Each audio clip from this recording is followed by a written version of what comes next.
നമസ്കാരം. നമ്മുടെ വീട്ടിൽ എല്ലാവർക്കും ഒരു ബുദ്ധിമുട്ടാണ് ഈ കരിയിലകൾ. അത് ഒരു കമ്പോസ്റ്റ് ആക്കാനാണ് നമ്മൾ ഈ വീഡിയോയിലൂടെ പറയുന്നത്. ആദ്യമായി ഒരു പാത്രം എടുക്കുക.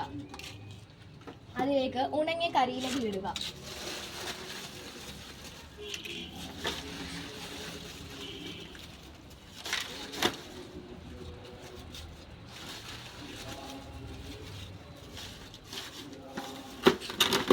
അതിലേക്ക് കുറച്ച് മണ്ണ് വിതറുക.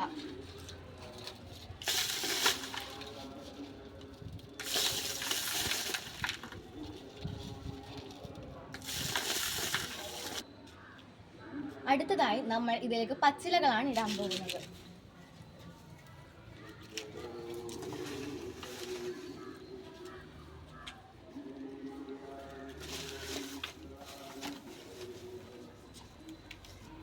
ശീമുക്കൊന്നയുടെ കായോ മുരിങ്ങയിലോ ഇതിൽ ഉത്തമമാണ്.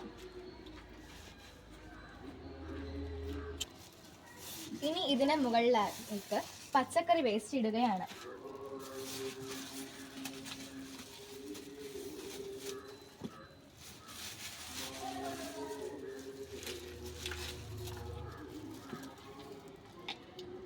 ഇനി ഇതിലേക്ക് ശകലം മണ്ണ് വിതറുകയാണ്.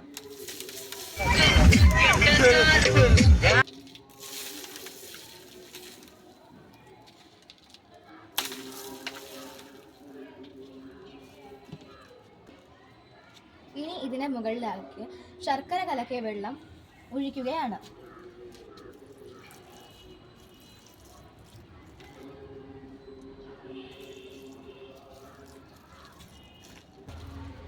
ഇനി ഇത് നമ്മൾ മൂടി വെക്കുകയാണ്. 30 ദിവസം കഴിഞ്ഞ് തുറന്നു നോക്കിയാൽ ഒരു കൃഷിക്കായി ഒരു കമ്പോസ്റ്റായി ഇത് മാറിയിരിക്കും.